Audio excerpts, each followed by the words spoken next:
Halo, selamat pagi. Bagaimana kabarnya hari ini? Semoga semua anak kelas 3 dalam keadaan sehat ya. Bersama Mr. Lukman, pada pagi hari ini kita akan belajar lagi tematik kelas 3, tema 2, subtema 3, pembelajaran 4, 5, dan 6. Keragaman karakteristik individu. Pada hari Minggu, keluarga Ahmad melakukan kerja bakti. Mereka membersihkan rumah dan halaman. Sikap keluarga Ahmad di samping merupakan pengamalan sila kelima Pancasila. Sila kelima Pancasila berbunyi keadilan sosial bagi seluruh rakyat Indonesia. Seluruh anggota keluarga Ahmad menyadari hak dan kewajiban masing-masing. Mereka tidak akan menuntut hak sebelum kewajibannya dipenuhi.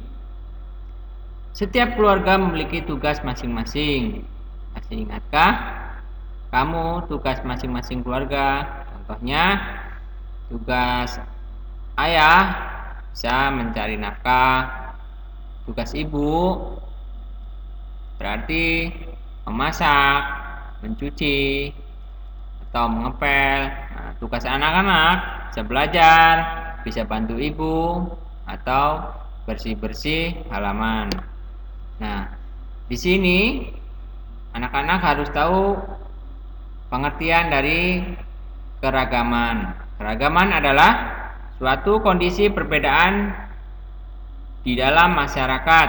Nah, perbedaan itu mencakup bisa suku, bisa budaya, agama, beda pendapat, dan masih banyak lagi. Nah, itu merupakan pengertian dari keragaman. Keragaman itu fungsinya dapat menumbuhkan rasa nasionalisme sebagai pemersatu bangsa dan menumbuhkan sikap toleransi. Nah, sekarang kita kelompokkan tugas tersebut berdasarkan peran anggota keluargamu. Nah, di sini ada pilihannya: memasak makanan, mengerjakan PR, merapikan kamar setelah tidur, mencari nafkah, merawat keluarga, belajar dengan sungguh-sungguh, mengembalikan mainan ke tempat semula, menghormati orang tua, menyayangi anak, membantu pekerjaan orang tua. Nah, mari kita isi pada tabel yang ada pada layar di samping. Ya.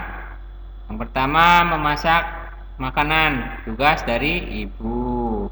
Kemudian merapikan kamar setelah tidur, nah itu tugas anak. Kemudian mencari nafkah, tugas dari ayah. Berikutnya merawat keluarga, tugas dari ibu. Belajar dengan sungguh-sungguh berarti tugas dari anak-anak. Anak-anak tugasnya belajar ya dengan sungguh-sungguh, jangan cuma mainan aja di rumah. Berikutnya mengembalikan mainan ke tempat semula. Yang mainan siapa di rumah? Ya, anak-anak. Kemudian menghormati orang tua, tugas dari anak-anak. Kemudian menyayangi anak, tugas dari siapa? Ya, tugas dari ayah dan ibu. Nah, sekarang anak-anak sudah dapat mengelompokkan tugas-tugas dari ayah, ibu, dan anak-anak. Berikutnya, melakukan wawancara. Sebelum melakukan wawancara, ada baiknya kita membuat daftar pertanyaan terlebih dahulu. Masih ingatkah anak-anak pelajaran sebelum tentang kata tanya? Nah, perhatikan buku cetak tematik halaman 124 dan 126. Di situ Rani dan Melani akan mewawancarai Pak Basri, tukang kebun sekolah mereka. Pak Basri mempunyai banyak pengalaman tentang perawatan tanaman bunga di kebun sekolah. Sekarang sebelum mereka melakukan wawancara, kita bantu mereka untuk membuat daftar pertanyaan dengan menggunakan kata tanya. Yang pertama, kata tanya apa? Berikutnya, siapa, mengapa, bagaimana, dan kapan. Nah, inilah daftar pertanyaan yang akan digunakan Melani untuk mewawancarai Pak Basri.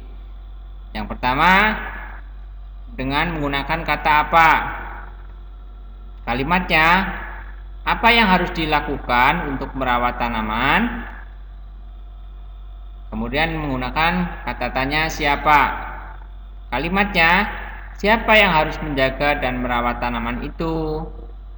Kemudian yang ketiga, menggunakan kata tanya mengapa. Kalimatnya, mengapa tanaman harus dirawat? Kemudian yang keempat, menggunakan kata tanya bagaimana. Kalimatnya, bagaimana cara merawat tanaman yang baik dan benar? Berikutnya yang kelima, menggunakan kata tanya kapan. Kalimatnya, kapan tanaman harus dirawat atau kapan tanaman harus dipupuk? Nah, itulah cara membuat kalimat tanya menggunakan kata tanya apa, siapa, mengapa, bagaimana, dan kapan. Setelah kamu mengetahui cara membuat daftar pertanyaan, kamu boleh melihat kembali buku tematik atau buku cetak tematik tema 2 halaman 126. Di situ Pak Guru menugaskan Ahmad untuk mewawancarai pedagang tanaman anggrek. Bantulah Ahmad menyusun pertanyaan wawancara. Kemudian tuliskan pertanyaan yang akan diajukan kepada penjual anggrek pada buku tugas. Nah, tugasnya anak-anak menulis pertanyaan yang akan diajukan kepada penjual anggrek di buku tugas. Kemudian kita masuk ke pelajaran matematika dengan materi garis bilangan. Perintahnya, buatlah garis bilangan untuk menyelesaikan penjumlahan di bawah ini. Panjang sebuah ranting kayu 5 cm. Panjang ranting kayu berikutnya adalah 6 cm. Berapakah panjang kedua ranting kayu tersebut? Langkah pertama yaitu kita membuat garis bilangan terlebih dahulu. Kira-kira tadi panjang ranting 5 cm dan 6 cm.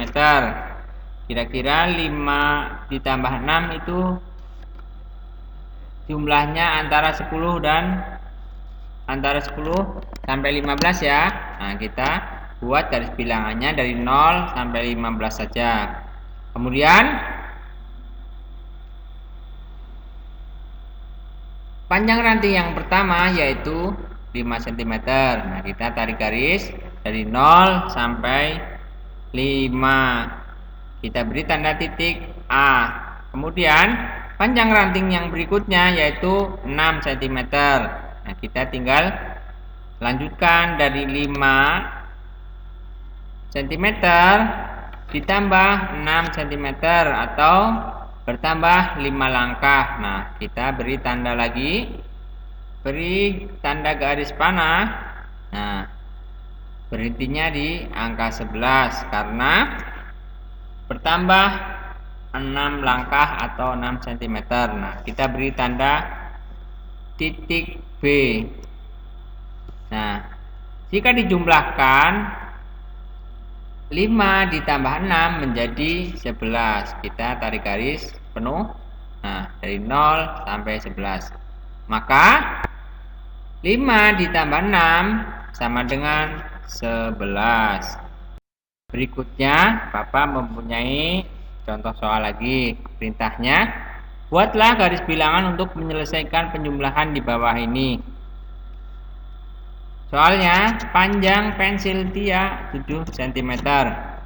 Kemudian panjang pensil Roni 6 cm. Berapakah panjang kedua pensil tersebut? Nah, kita selesaikan menggunakan garis bilangan lagi ya. Nah, kita gambar terlebih dahulu garis bilangannya ya. Yang pertama, panjang pensil Tia 7 cm. Kita tarik garis dari 0 sampai 7 ya. Nah, kita tarik garis dulu. Kita beri titik huruf A yang pertama. Kemudian panjang pensil Roni, panjangnya berapa tadi? Ya, 6 cm. Tinggal kita lanjutkan lagi dari 7 bertambah 6 cm menjadi 13 cm ya, atau berhenti di angka 13. Nah, kita beri tanda titik B. Tinggal kita tarik garis dari 0 sampai 13. Nah, maka hasilnya panjang tali Tia dan Roni adalah 13. Maka 7 ditambah 6 sama dengan 13. Untuk pembelajaran hari ini sampai di sini dulu ya. Terima kasih.